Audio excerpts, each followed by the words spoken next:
Seja bem-vindo ao mais um episódio do nosso Jesus Cast. Boa tarde, boa noite, bom dia. Eu não sei qual é o horário que você está nos assistindo, mas eu estou muito alegre em saber que você está aí visualizando mais um episódio do nosso podcast.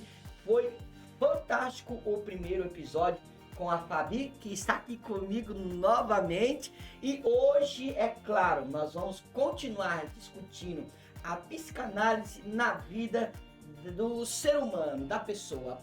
Primeiro episódio nós falamos sobre a primeira infância, a segunda infância, e hoje tem novidade para você. Como é que você está, Fábio? Tudo bem? Estou bem, pastor. Boa tarde, né? Boa tarde. Primeiro eu quero passar agradecendo, né, mais uma vez pela oportunidade de estar aqui, que é uma alegria imensa poder colaborar e poder falar um pouquinho, né, sobre essa fase aí da vida que é muito importante. Legal, Fábio, para nós é um prazer, você e tua família, tua casa são bênçãos para nós. Fé, beijão. Henrique, beijão. E tá ali o meu amigo Maurício, junto comigo nessa peleja, nesse projeto que nasceu no coração de Deus. E juntos para nós temos aí mais um tempo de crescimento, de qualidade. Fábio, eu ouvi muita coisa boa com relação ao primeiro episódio, viu? Amém, glória a Deus, Pessoas me mandaram uma mensagem, uau, que abordagem legal. Eu precisava ouvir isso porque eu tenho uma filha desse jeito, né? Vivendo isso e nesse estágio. Então, eu só tenho que acreditar que Deus já havia esse tempo tão gostoso preparado para nós, onde nós estamos levando crescimento, desenvolvimento para as famílias. E é melhor, levando dentro crescimento e desenvolvimento dentro da palavra. E antes de nós começarmos o nosso bate-papo, a nossa entrevista, hoje estamos aqui tomando um café delicioso com produtos da Casa Stein. Gente do céu, olha só, pãozinho que tá com uma cara muito boa e cuca de amora. Gente, um dos nossos patrocinadores. Você quer saborear um negócio gostoso desse aqui? Me chama depois que eu vou passar para você o telefone. Aliás, tá aqui, né, Maurício? Olha ali, ó, o WhatsApp, Casa Stein, olha o Instagram. Além de ser produtos feitos com amor, com carinho, é uma delícia. Bora lá? Chama aí e tenha essa experiência de se alimentar e ter um café gostoso da tarde, de manhã. Ó, dá até para fazer uma cesta de café, hein, Maurício? O que você acha? Você vai fazer uma cesta de café? Ó, ele tá prometendo aí, viu, esposa? Gente, vamos lá. Nós vamos continuar esse bate-papo, Fábio, que nós começamos no primeiro podcast, e eu acabei de dizer que foi fantástico, mas hoje aprofundando mais naquilo que ficou ecoando no ar desde o primeiro episódio. A primeira pergunta: quais as idades que correspondem à idade da nossa galera jovem? Então, pastor, pelo ECA, né, o Estatuto da Criança e do Adolescente, é de 12 a 18 anos.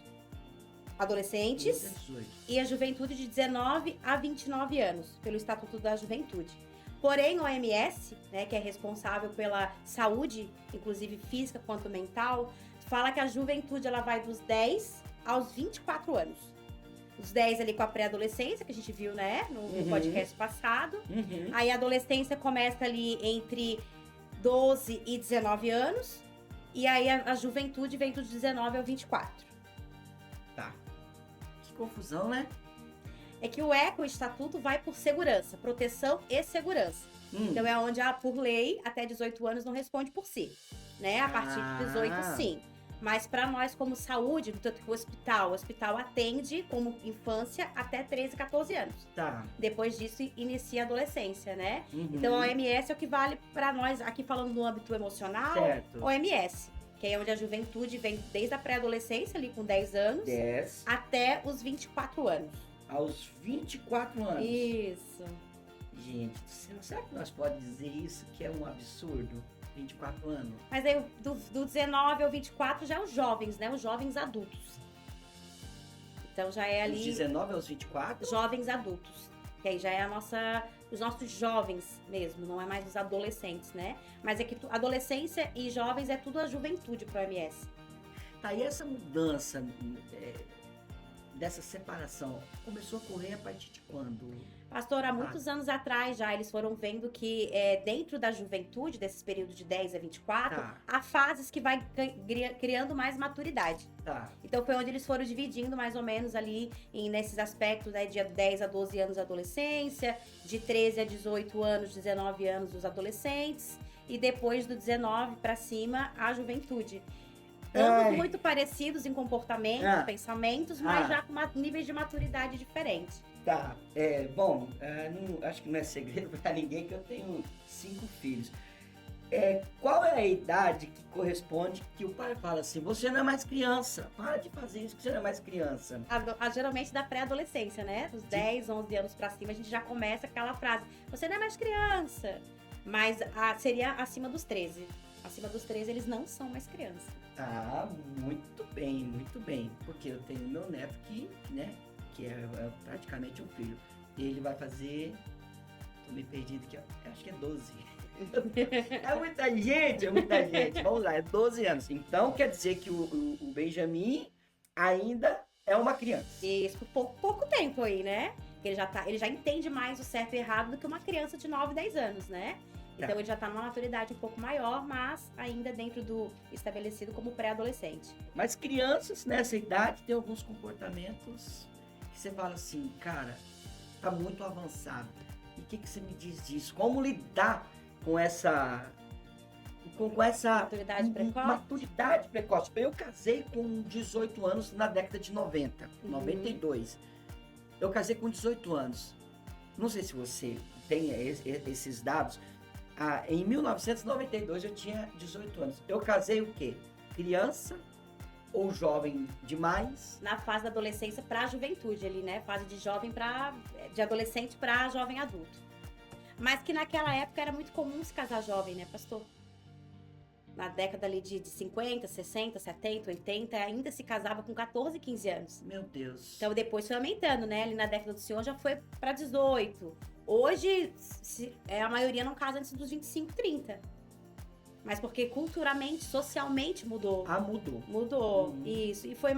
E não veio mais, não mudou por estudos, mas mudou porque as coisas foram ficando mais fáceis, né? Antigamente se casava cedo porque os pais não conseguiam sustentar. Então já queriam casar as filhas cedo para ser responsabilidade do marido.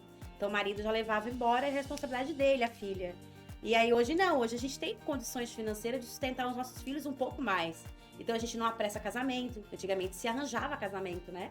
A filha era prometida para uma família que ali tinha um compromisso, vamos dizer, uma aliança das famílias. E as filhas eram prometidas em casamento, independente delas quererem ou não, né? E hoje, culturalmente, já não funciona mais assim, né? Ô, Fabiana e os espectadores que estão nos assistindo, quantos traumas, quantas situações trágicas emocionalmente a galera da minha idade, não eu, graças a Deus, porque eu casei bem casado e eu quis casar, eu planejei o meu casamento com a Edna, beijão, mas quantas, eu vou usar essa expressão, quantas meninas viveram essa situação e foram expostas a traumas, a sofrimentos. Você pode falar um pouquinho a respeito disso? Então, pastor, é muito grande, né? Hoje, se a gente for ver, se a gente for entrevistar os mais velhos, vamos dizer assim, lá minhas avós, minhas bisavós, eram poucas que diziam que eram plenamente felizes. Elas tiveram que aprender a conviver com uma pessoa a qual ela foi prometida. Né? As minhas avós vieram, a maioria, de casamento, casamento planejado pelos pais, né? Ou se não, naquela época tinha que fugir. Se quisesse casar com quem amava, se fugia muito, né? Era uma época muito assim. Ou aceitava o que os pais queriam por ordem, ou fugia com quem era apaixonado, né? Então, a maioria dos casamentos antigos, elas não são felizes plenamente. Tanto em vida sexual, vida física. Realizações. Isso, quando a gente pega, às vezes, assim, relatos, né? Principalmente porque eu vi muitos relatos na internet da melhor idade. A maioria diz, né? Que nunca teve prazer na vida sexual. Sempre teve que ser aquilo que era o marido dizia que tinha que ser. Os filhos eram quantos filhos o marido queria. Não era planejado entre o casal. Não, vamos ter 3, 4, vamos parar por aqui. Não havia, né? O que o homem dizia, a mulher tinha que aceitar. E era culturalmente era assim, né? A mulher realmente achava que ela tinha que aceitar. Isso você tá falando o quê? Década de 50? E 50, 60, até acho que restinho de 70 ele ainda pegava um pouco. 70. Algumas famílias mais do interiores, né? Aquelas famílias mais tradicionais do Certo. interior ainda viviam isso até ali na década perto de 70, 80. Meu Deus, e com isso, os traumas, as decepções, os medos, não sei se eu posso usar isso, abnegações, ou eram forçadas, né? E Meu Deus, que loucura. existiam os dois lados, né, pastor? Aquela que era forçada e aquela que tinha que negar as próprias vontades para fazer o outro feliz, né? Porque isso que a gente entende que a palavra fala que o Senhor nos criou pra gente ser feliz. Né? E a gente ser próspero. E próspero não financeiramente, mas próspero em ser feliz. E em ter uma estrutura familiar que nos agrada, né? Os nossos olhos, as nossas vontades dentro da palavra. Então, antigamente, não se havia muito isso, né? Era o que era direcionado pela família e ponto. Ô, Fabiana, eu quero pedir um favor para você. Guarda, então, para nós aí, na tua caixinha, na tua memória, para nós falarmos sobre isso no próximo episódio. Porque o que me veio aqui na mente eu tenho 50 anos, parece que eu tenho 38, mas eu tenho 52. Tem que sair dos 38. Toda hora eu falo 38, né? Vou mudar. Parece que eu tenho 42, mas eu tenho 52. Guarda na tua memória, eu também vou guardar, o Maurício aí também vai guardar, todo mundo vai guardar na memória pra gente falar sobre essa faixa etária. Hoje eu tô com 50, então minha mãe casou, eu nasci em 73, minha mãe casou na década de 70, então porque minha mãe casou com 19 anos. E você, se você tiver relatos de pessoas que viveram esse trauma devido aos pais terem se casado nessa situação. Tá, pode deixar. Porque eu acredito que tem aí isso na vida adulta e na melhor idade, que é o que a gente vai entrar no próximo, isso, né? Perfeito. Porque eu acredito que dezenas e dezenas de pessoas vão querer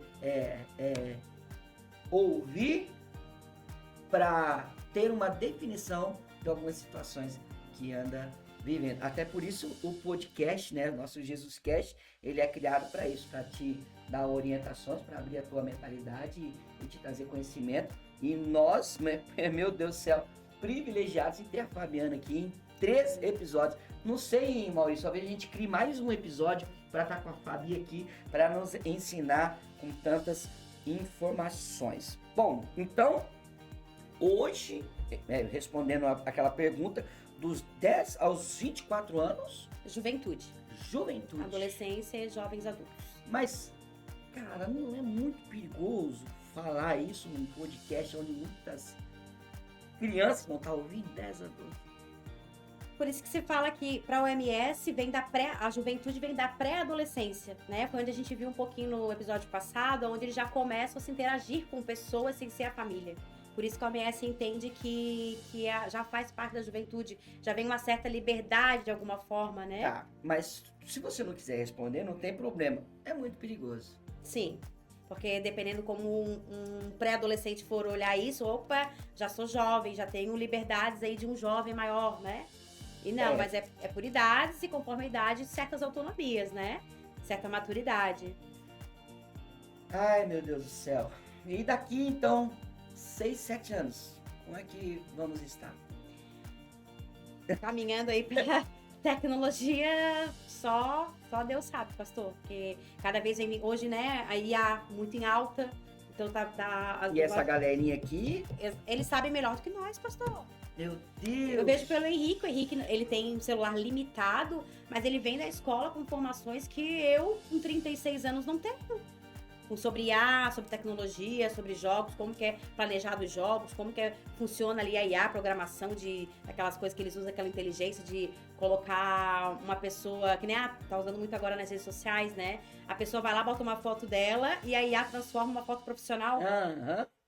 O Henrique esse dia falando sobre isso, eu digo, nossa, eu nem sabia sobre isso, eu nem sabia que isso era verdade. Tá, isso, né, desculpa te interromper, coisas boas, legal, mas... Perigosas no também. Obscuro. Exatamente. Por quê? Vamos lá, gente, se 10 anos pra cima já é tido como jovem, as informações vêm muito, os relacionamentos, as amizades. Por exemplo, na nossa igreja, há muito amizade, não, né? Mas bastante amizades entre os nossos hosts com os jovens. Isso. Então, quer dizer, você pega o teu menino que tem quantos anos? O meu tem 10. 10 anos. Então, vamos pegar o Benjamin que tem 12 para 13. Então, ele consegue conversar muito bem com uma pessoa de 17, 18 anos. Agora, em termos de conhecimento, e vou usar esse termo aqui, de expertise, o de 17 anos, Muito mais. uau, tá mais. Mas como eles já estão pela OMS, Isso.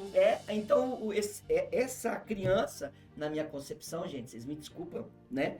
Cada um tem as suas percepções, opiniões. Para mim é criança. Isso. Aí o meu neto de 12 vai estar conversando com um rapaz de 17, 18. É a mesma cabeça? É a mesma visão? Não.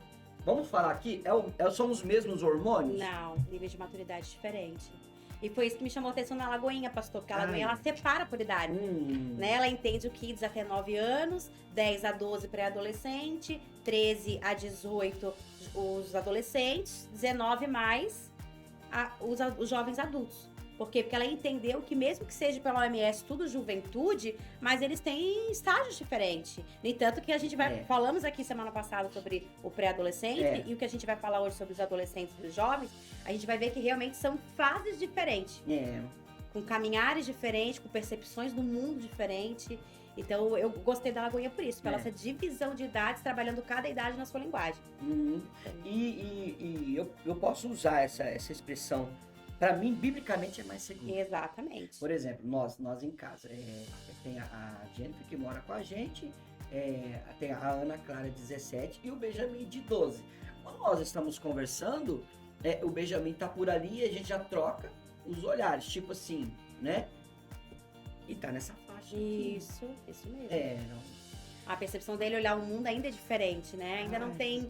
Já tem uma certa errado, mas não tem tanta maldade quanto na adolescência já pode vir com uma maldade, né? E dando aquela pinceladinha na parte espiritual, né? A Bíblia fala que o inimigo das nossas almas anda ao redor. Aí ele pega uma falinha, ele pega uma brincadeirinha, né? Que sai da boca do rapazote, da meninota de 17, 18, perto de uma pessoa. Ai, gente do céu, é perigoso, né? É por isso que a gente fala ministerialmente, pastor, às vezes do perigo, né? E isso vem da nossa global, trabalhar sobre a gente. O cuidado dessas idades, não trabalhar os adolescentes no meio da juventude, dos jovens adultos. Por quê? Porque um jovem de 18, 20, 25 anos, ele já sabe muito bem quem ele é, ele já decidiu a identidade dele. Ele já trabalha, geralmente já provou, mesmo no meio cristão, mas já provou a vida sexual, né? A mente já é diferente. E o adolescente ainda faz da carência. Uau. A adolescência, ela busca no outro as carências, as faltas que ela tem. Então, uma menina hoje carente, que não teve o pai presente na vida, carente de encostar ali um rapaz de 20, 22 anos, que principalmente quando já tem altura, corpo de um homem, encostar do lado, vir com um papinho bom, um abraço, carinho que ela não tem em casa, ela vai amar. Perigoso. Isso. Muito perigoso. Bom, então, ok, segundo a OMS, de 10 aos 24 anos que corresponde a nossa juventude. A nossa juventude. Bom, gente, eu quero ouvir, eu acho que vocês também que estão nos assistindo querem ouvir. Quais, então, crises internas se enfrentam, então, essa galera, né, nessa fase? Tu vai conseguir falar segundo a OMS? Vou falar segundo a psicanálise. Segundo a psicanálise. Isso. Gente, é segundo a psicanálise que a Fabi vai falar para nós sobre as crises internas que se enfrentam na juventude. Bora lá que eu quero aprender. Então, pastor, na fase da juventude são intensas mudanças, né? Mudanças físicas, psicológicas, sociais. Então, é mudança do corpo, né? Dos hormônios. E o que é mais de crise? O que o adolescente enfrenta de crise, um jovem vai enfrentar? Primeiro, a mudança do corpo.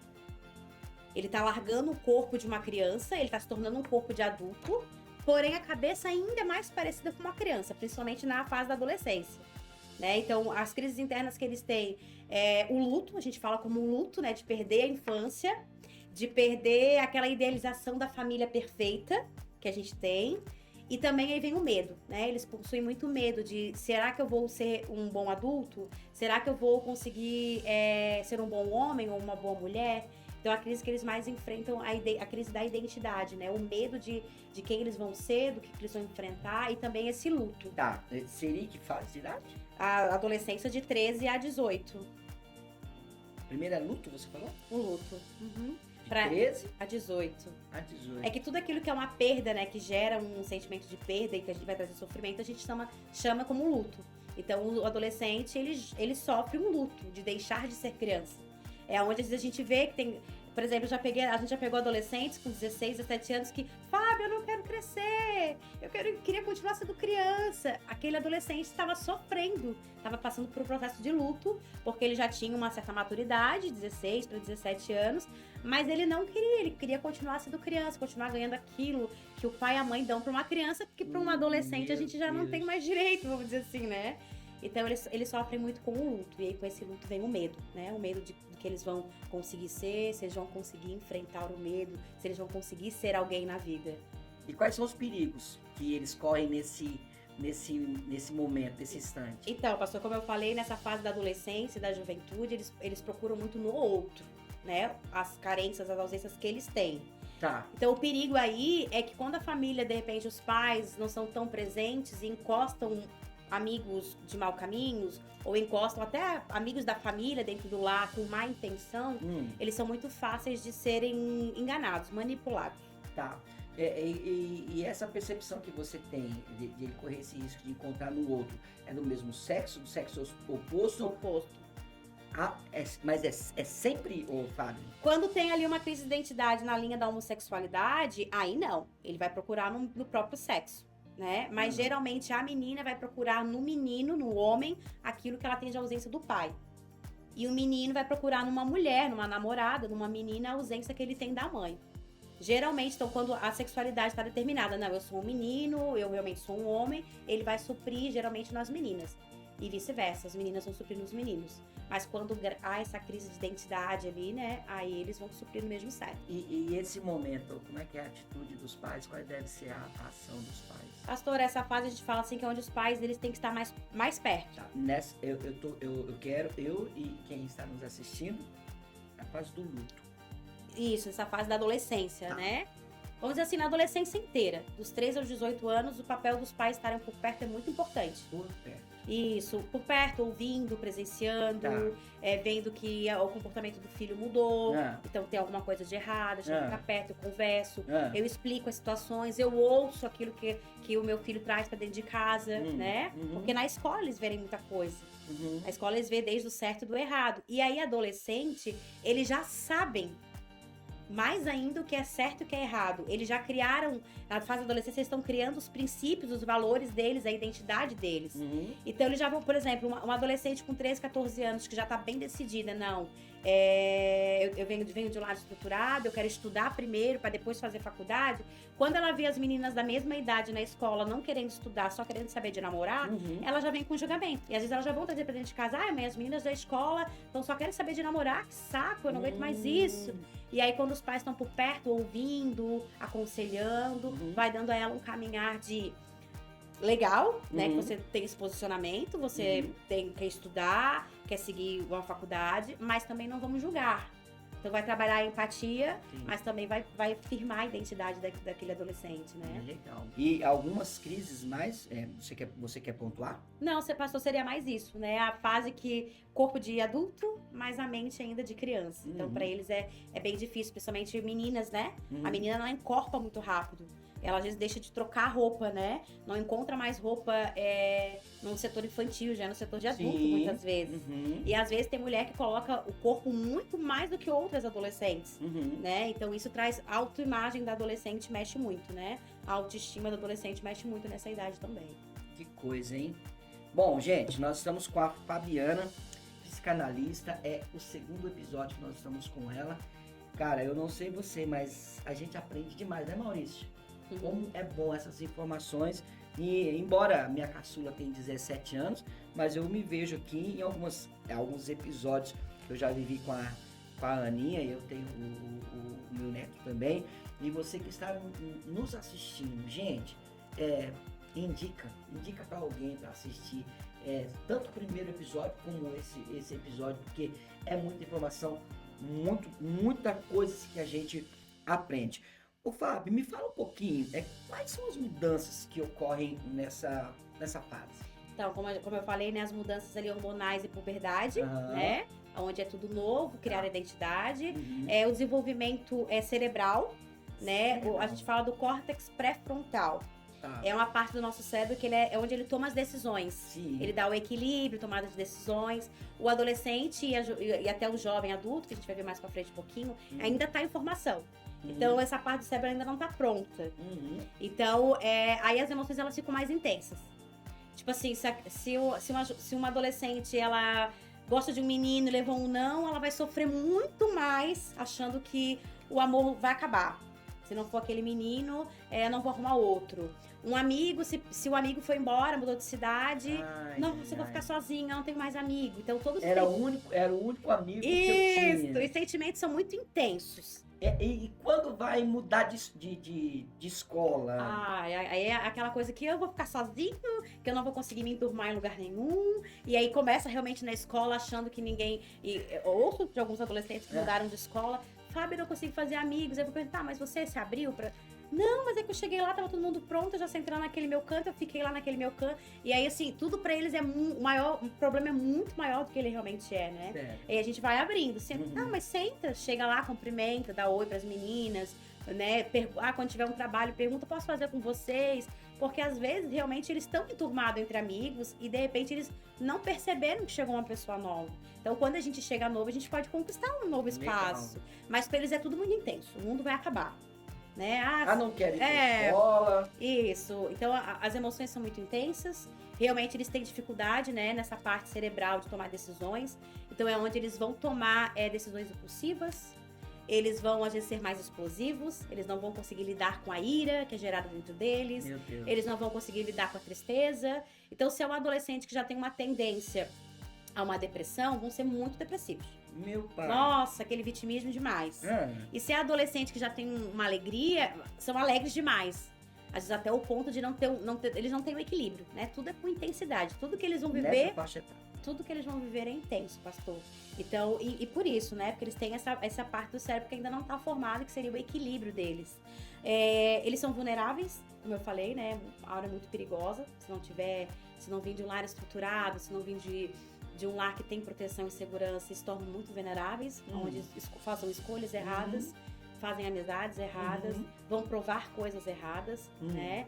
E aí a fase também que eles começam a reconhecer que eles precisam de ajuda, que a cabecinha deles está ali bem confusa, mas muitas vezes não querem pedir ajuda e muitas vezes eles não sabem também se manifestar, né? Pedir ali, não conseguem nem dizer o que estão sentindo. Então essas mudanças são as mais fortes, né? Físicas, cerebral também, mais emoções muito intensas e essa dificuldade, às vezes até um pouquinho do orgulho, né? Em não pedir ajuda, principalmente se é pros pais.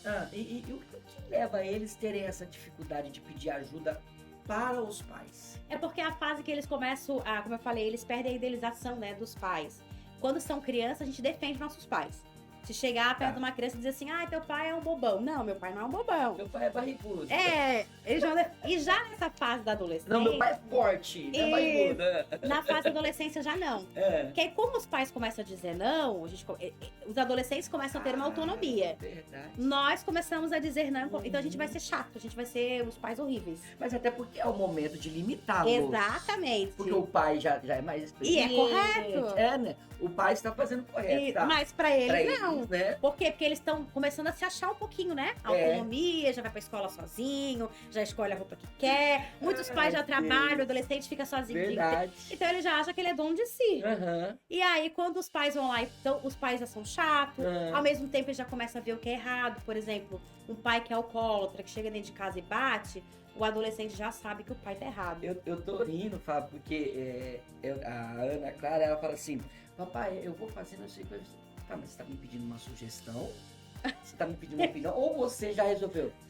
Aí dá aquela parada e fala assim, não, é porque... Mas a gente já entende que vem pronto. Exatamente. Porque já acha... Não, já tem 17, 16 anos e tal. Então, é é um momento tenso, né? E outra coisa que eu me lembrava aqui, as paixões, né? Isso.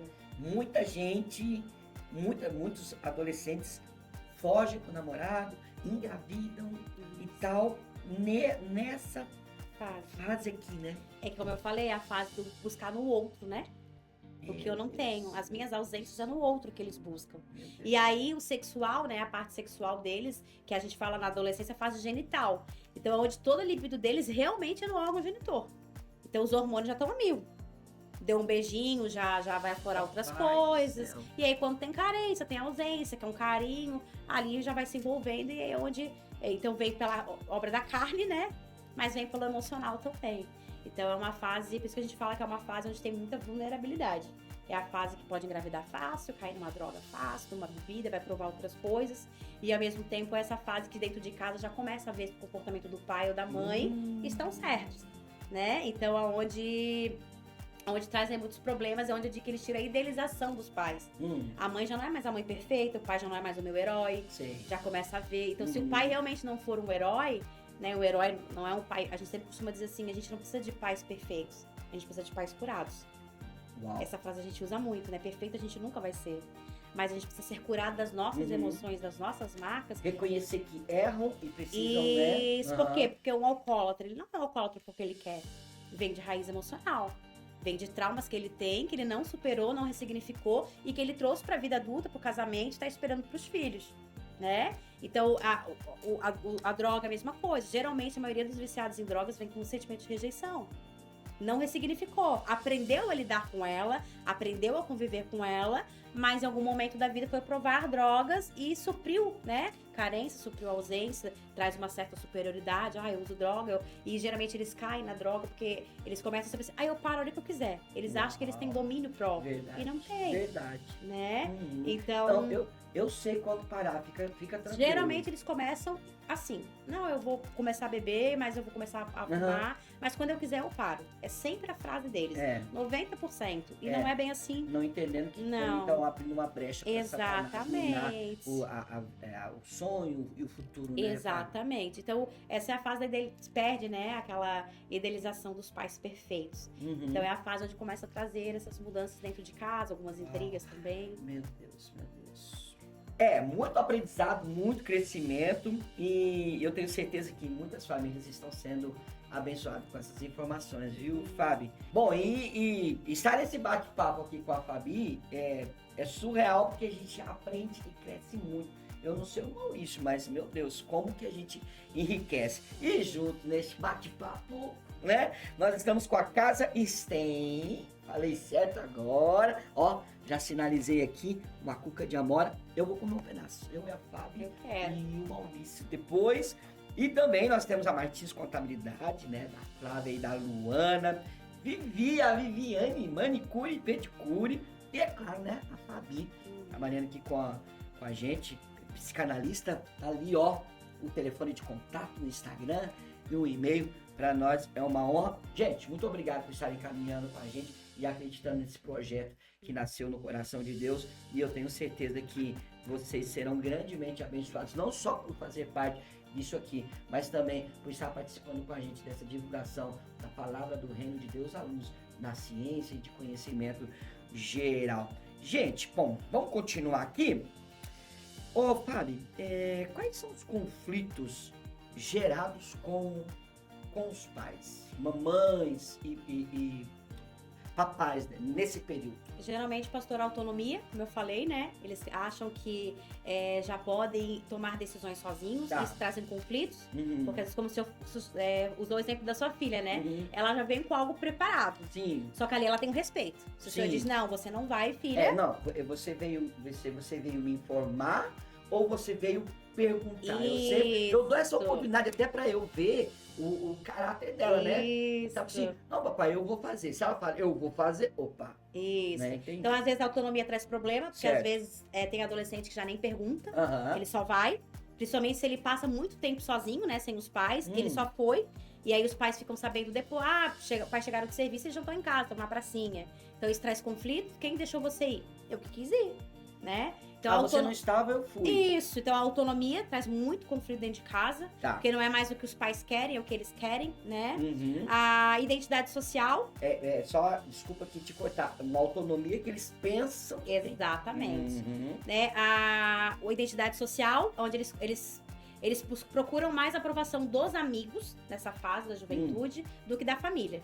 E aí isso também às vezes traz conflito pra dentro de casa, né? Porque muda a forma de se vestir, muda os amigos que andam, e os pais às vezes não concordam com aqueles amigos, mas é meu amigo, então traz muito conflito. A idealização, como eu falei, que eles perdem dos pais, Tá. né? Muitas vezes começam a confrontar os pais. Mas o senhor aí que chegou em casa bêbado, brigou com a mãe, quem o senhor pensa que é pra chamar minha atenção? Meu Né? Deus. Então os maiores... Você fala pra eu não fazer, mas você... Exatamente. Meu Jesus. Então é a fase que eles buscam muito nos outros, né? A opinião do amigo vale mais, o que eles querem, a vontade deles vale mais. Então isso traz muito conflito com os pais por isso. É uma fase que se os pais não forem muito presentes e não tiverem ali uma certa autoridade, um respeito, eles perdem os filhos. Fabiana. Cara, eu não sei se a gente vai falar isso no próximo, mas como que um pai, né, se comporta, a reação de um pai ouvir o filho tacando na cara, né? Isso. Você quer... uns não falam nem senhor mais, né? Você fala que é pra ele fazer, mas você não faz, tal. Acho que vamos deixar pra fazer tudo. No outro, Vamos deixar isso. pra A gente fazer deu uma tudo. pincelada no passado, quando eu falei que a gente tinha que ser exemplo do que a gente falava, né, pastor? Então, como que a gente tem autoridade e respeito dentro de casa? Quando o que a gente fala, a gente faz. A gente não cobra só do outro, né? Então, quando o filho às vezes vai jogar... Isso não é 100%, né? Existe os casos dos filhos serem rebeldes e terem bons exemplos dentro de casa. É uma influência maligna, né? Isso, mas são raros, né? Perto da maioria, vamos dizer assim. A maioria, quando os pais não têm autoridade e respeito, porque foram pais muito negligentes, muito ausentes, que mimaram demais os filhos. Uau. Né? Como a gente falou naquela, né, na outra sessão, Verdade. a gente mima demais. Verdade. Mas a gente fala um pouco mais na fase da adulta aí, como adulto, como a gente lidar como adulto com os filhos. E se eu fosse você, eu não perdi. Mais alguns conflitos, filha? Você Não, quer seria mais compartilhar? desses, pastores. Essa autonomia, essa opinião dos amigos que vale mais. Opinião dos amigos. Isso. Tanto que se eles forem sair, eles vão mandar foto pros amigos. Amiga, o que tu achou dessa roupa? Não é pra mãe. É pros amigos. Meu Deus, Por gente. isso que eu digo, é no outro, né? E geralmente no outro não é nos pais. A não ser quando vem de um lar bem estruturado. Legal, Fábio, legal. Olha, e eu queria que você nos ajudasse também nessa informação, que eu acredito que tem muitas mães e muitos pais nos assistindo, e sobre as fases mais desafiadoras. Nós falamos sobre, vamos lá, nós falamos das idades que correspondem à juventude, que você está assistindo, você já viu. Vamos lá, crises internas, o que você precisa entender que acontece nessa fase, mudanças, que você com certeza ouvindo já lembrou de alguma coisa. Terminamos de falar sobre os conflitos gerados com os pais dentro de casa, no ambiente doméstico. E agora, a quinta pergunta, que vai nos ajudar também, qual a fase mais desafiadora? 14 aos 16 anos. 14 aos 16. Isso, é onde as mudanças internas e externas são muito intensas para eles. Tá. Geralmente, hoje em dia, com 14 anos, eles já têm, né, a vontade de trabalhar fora. Ou já cuidam do irmão dentro de casa como se fosse o pai ou a mãe da criança. Certo. Então, essa é a fase mais desafiadora, porque é onde eles já veem que eles têm uma autonomia ainda maior, que já tinham há 2, 3 anos atrás. Mas que, ao mesmo tempo, vem ali, né, como é que eu vou dizer, como eu falei, né, eles têm dificuldade de equilibrar as emoções, então eles são mais explosivos, mais autoritários. Então 14 a 16 anos é a fase mais difícil, principalmente quando eles começam a trabalhar fora, às vezes.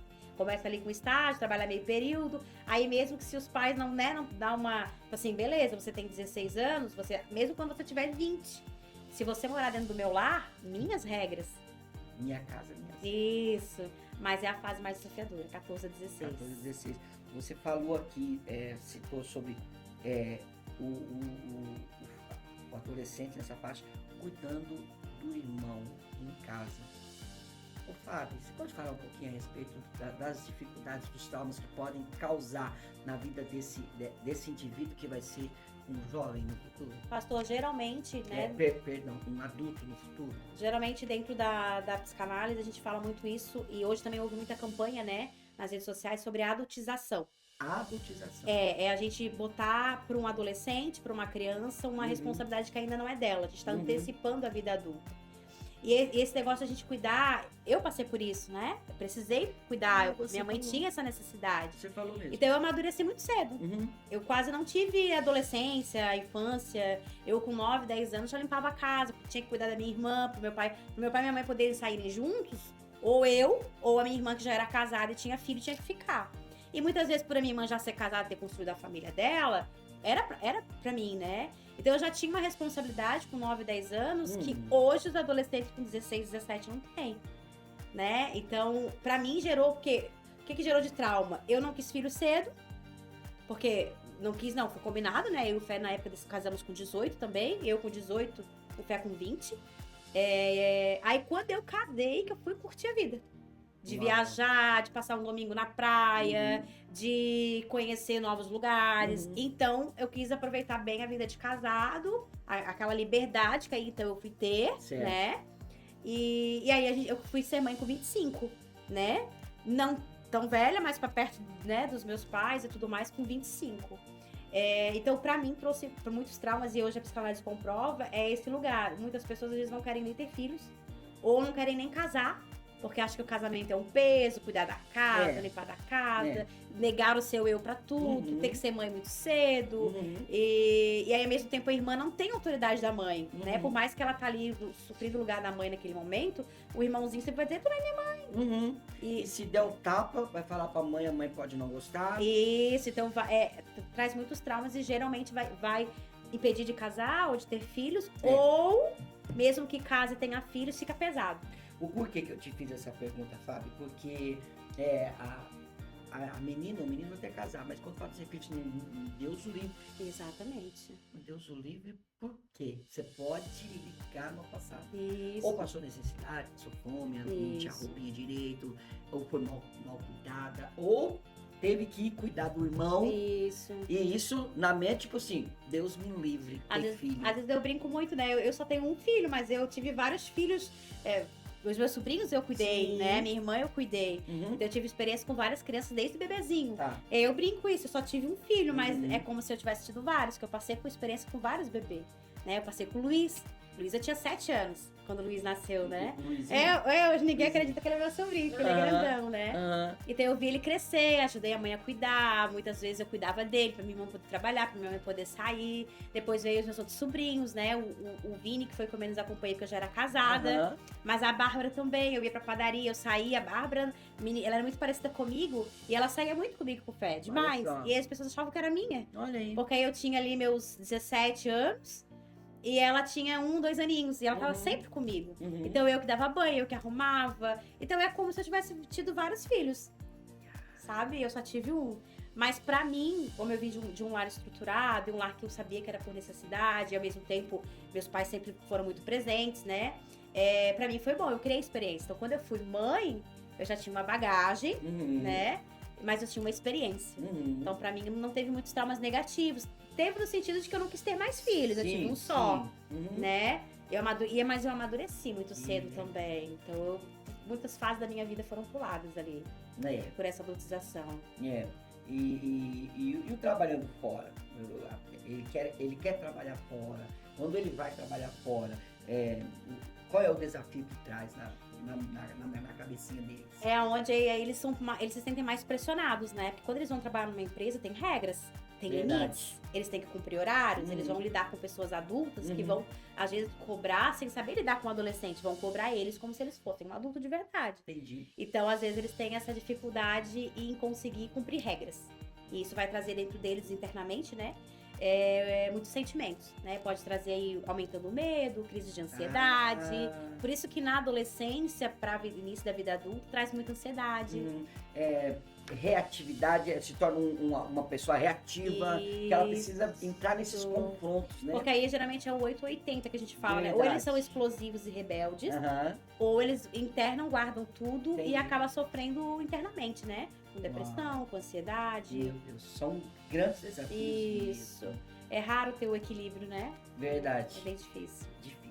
Mas com Jesus fica tudo melhor. E com Jesus Cast também fica muito melhor, porque você aprende, você ouvindo, você aprende, você se desenvolve e assim vai. Bom, gente, o que eu quero dizer pra você? Se você não assistiu o primeiro episódio, assiste lá. Vai lá no início pra você entender o porquê que nós estamos falando hoje da adolescência. É como você lê um livro, né? Se você lê um livro e perdeu ali, não se desenvolveu na leitura, não entendeu o assunto, é porque lá nas 4, 5, 6 primeiras páginas você não entendeu. Então, assiste lá o primeiro para que você possa entender sobre o que nós estamos falando aqui. E é óbvio, né? Depois que acabar aqui, você pode juntar, chama a esposa para assistir os dois juntos, ok? Vamos lá então? Nós já estamos terminando, hein? Que pena. Vamos lá. Mais uma pergunta que eu quero que você nos ajude. Por que eles mudam de decisão tão frequentemente? Por causa dessa parte cerebral que a gente falou, né? Do córtex pré-frontal. Verdade, você Isso. falou. E só é formado, pastor, com 24 anos. Só com os 24 anos que essa parte está totalmente formada e desenvolvida. Por isso que a OMS trata ali a juventude até 24. Porque até 24 anos, eles têm um pouco mais de maturidade, né? Os jovens de 19 a 24. Porém, eles ainda têm dificuldades em tomar decisões. Começa uma faculdade, às vezes não tem certeza se é aquela faculdade mesmo que quer. Começa a trabalhar no emprego, não sabe se é aquela mesma profissão que quer. Mas é por causa do córtex pré-frontal, aquela parte do cérebro que ainda não está formada, né? Que ela só vem a finalizar o desenvolvimento, a formação dessa parte do cérebro com 24 anos. E aí é por isso que a OMS traz a juventude até 24 anos. Porque até ali ele tem dificuldade. Eu com né? 24 anos não tinha nem esse negócio formado, eu já tinha 3 filhos. Mas às vezes, por não saber pensar e decidir, é onde a gente toma as escolhas por impulsividade, Esse né? negócio que se eu for falar, eu falo. Córtex entendeu? pré-frontal? Eu não tinha nem formado, eu já tinha. Ai, Deus amado, muito obrigado, Jesus, pelas vitórias. Então a juventude vai ter mais maturidade que o adolescente, porém ele ainda vai ter uma crise de identidade, ainda vai ter uma dificuldade de tomar decisão, vai iniciar um curso de faculdade, não sabe se é aquele curso que realmente quer, vai iniciar num trabalho, mas não se sente realizado ainda, procura outro trabalho. Então, né, ele ainda tem, devido a essa parte do cérebro que ela ainda não tá 100% completa. Então, com 24, quando realmente está completo, desenvolvido, aí vem a vida adulta, onde a gente já toma as decisões, a gente para, a gente pensa, colocamos os pós e os contras antes de tomar a decisão. Entendi. Perfeito. E agora, né? Eu acredito que para fechar com chave de ouro, o que você então passa para os nossos espectadores? O que você nos ensina? Como ajudar à luz da psicanálise, com a experiência profissional que você tem? Como ajudar essa galerinha que está nessa faixa etária? Então, pastor, primeiro é a escutativa, né? A gente precisa ouvi-los. E às vezes não é nem dar a nossa opinião de início. Primeiro a gente ouve eles, pergunta para eles o que eles estão sentindo, por que eles pensam assim. Ter um diálogo. Isso, assim a gente já vê, né, o posicionamento, o caráter do adolescente. E aí depois a gente vai conversando e vai dando a nossa opinião. E às vezes, uma vez eu teve uma adolescente que falou assim pra mim, Fábio, às vezes eu vou procurar pessoas eu só quero desabafar, eu não quero um conselho. Mas o adulto tem mania de já vir com conselho, eu só precisava desabafar. Eles não falam sermão, não? Não. Às vezes quando eu ia ajudar meus filhos, assim, a minha esposa fala assim, amor, não é pra dar sermão. Só Isso. Eu já passei por isso. Isso. Eu já passei. Então Hoje eu sou curado. É escutativa, pastor, a gente ouvir eles, né? Lembrar que a gente... e aí a gente voltar um pouquinho lá na nossa adolescência. Sim. A gente teve dores, a gente teve medo. Uau. A gente sofreu por amor bobo, que na época parecia que, nossa, eu vou ficar sozinho o resto do mundo. Se ela não me querer, eu vou morrer. Se ele não me querer, eu vou morrer. Isso mesmo. Então a escutativa, né, essa empatia da gente voltar no lugar, imaginar como foi pra gente, poder estar ali pra abraçar, receber. Mais uma vez, né, os exemplos, a gente precisa falar e viver o que a gente fala pra eles, porque eles observam muito. E como eu falei agora, eles já não vão mais só admirar uma pessoa e idealizar ela. Não, eles já vão ver os defeitos também. Então já não é mais, o meu pai ali, minha mãe perfeita. Não, eles já sabem os defeitos do pai e da mãe. Mas é essa escutativa, né? E aí o que a gente fala mais importante é a gente reconhecer as pequenas aquisições deles. Ah, Sabe, tá. passou na escola no Uhum. final do ano, vai lá, Uhum. que seja um cachorro quente ou que Sim. seja feito em casa. Sim. Mas esse cachorro quente é pra comemorar que você, filho, passou de ano. Que Então, legal. comemorar as pequenas conquistas. A gente ensina com eles gratidão. Olha só. Né? A gente ensina eles a serem gratos, mas a gente também ensina pra eles que cada conquista deles é importante. Tanto pra nós, pais, quanto pra eles mesmo quererem conquistar mais, né? Uhum. Então, é a escutativa, pastor. É esse lugar de reconhecimento, de festejar com eles, de Que comemorar legal. com eles. Esse- Parabéns. Nossa, eu sabia que Isso. você ia conseguir. As pequenas coisas. Uma Certo. prova que tirou 8, Certo. que tirou 7, filho, parabéns pelo 7. Não, dizer, queria que fosse mais. Não, no outro momento, filho, vamos estudar um pouquinho mais. Uhum. Mas naquele momento, tirou 7, tá na média. Sendo, ainda mais se veio de 5, 6, né? Uau. Parabéns, filho, você conseguiu seu 7, muito bem, você foi bem na prova, você alcançou a média. Entendi. Isso vai instigar eles a ser melhor, pastor. Show. E outra coisa também é a gente colocar as nossas expectativas. Quando a gente senta com eles e coloca as expectativas que a gente espera como pais, eles vão tentar alcançar. Eles vão tentar suprir, Olha porque, isso. nossa, minha mãe, ela quer que eu me forme pelo menos no ensino médio. Ela disse que é o que ela espera de mim, que até o ensino médio eu não preciso trabalhar fora, vai ser um bom estudo. Então meu filho, ele vai tentar, ele vai dar o melhor dele, porque ele sabe que ele vai me surpreender e ele vai me deixar feliz por isso. Uhum. Então, seria esses cuidados que a gente Sim. pode ter para poder ajudar eles. E, Fabiana, eu penso assim, não é muita coisa. Não, pastor. É só nós, pais, nos policiarmos. Eu digo nós, Sim. né? Eu vou terminar de criar a Ana Clara, mas nós pastoreamos a galera que vem conversar com a gente. Isso. É muito simples. É muito simples. Alex, pastor, será que é simples? Quando você quer, quando eu quero, Isso. nós conseguimos. Isso. E outro mais, né, Fabiana? Nós temos o Espírito Santo, né? Exatamente. Para pedir a direção, para pedir que ele nos ilumine, que ele nos ensine. E por aí nós vamos vendo famílias sendo Isso. reestruturadas. Ainda mais a gente hoje, né, ministerialmente, né, pastor, o senhor como pastor, nós ele como caminhamos com os adolescentes, muitas vezes eles não têm isso em casa. Não. E eles vão procurar em pessoas que eles veem o Espírito, principalmente eles estão indo pra igreja buscar Jesus, eles já sabem do Espírito, então eles começam a procurar pessoas que têm o Espírito Santo, né? Então eles vão procurar alguém para ser a referência deles na vida adulta. Então a gente tem esse papel também na igreja como cristão, né, como fruto do Espírito Santo, em ter esse cuidado, essa escuta, esse amor, né, essa empatia com eles. Perfeito. E nós temos essa responsabilidade. Exatamente. Né? Se Deus nos deu filhos, é porque Ele pode nos capacitar a ser melhor. Jesus Cast está aqui sendo produzido para te dar essas direções na linha da ciência, mas o Espírito Santo, uma boa oração, uma boa leitura bíblica e você falar de Jesus, mas viver Jesus faz toda a diferença na sua casa, na criação da tua família, dos teus filhos. Bom, Fabiana, muito obrigado por esse segundo episódio.